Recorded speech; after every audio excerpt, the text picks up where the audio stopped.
So what we did was when we went all in, we kind of went too quickly, so we had to take a step back, right? So we had to go get other jobs just to be able to fund, our lives. Now, what happened was we did actually maybe take another big step into going all in because I was in my third semester of school and you had just graduated with a pre-med degree. So instead of going to school for me for another semester and for you instead of going to medical school like was the plan, we decided not to do that. Yeah. So we did go all in again by saying, hey, instead of doing that, we're going to get these jobs and work on the business on the side and let it kind of grow itself so that we could get to the point where we were then going to make that jump. Which I think is the first important realization of going all in, especially if you view the business as a side hustle to start. Right.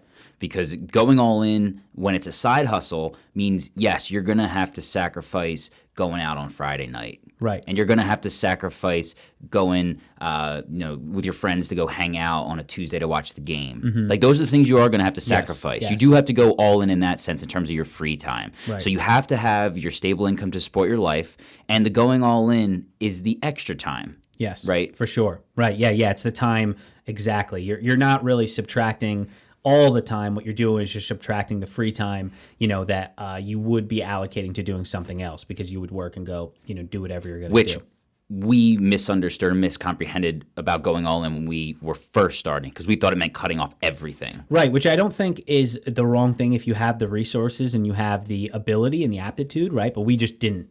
We didn't have the financial resources. We didn't really know how to do it either. So, we had no experience, which is even, I think, more important than even the financial period, understanding, okay, how to make a business plan, like how to prepare and plan for things. So for most people, if this is your first business, you're going to start on your own. I think that's the you can important do a part side hustle. when it's your first business.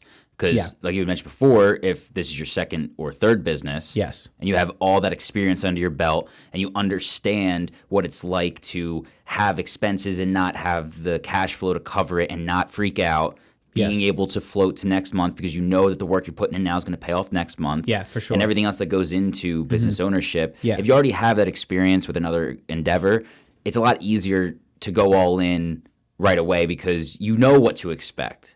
And not even just the practical side. I think for us, and I think this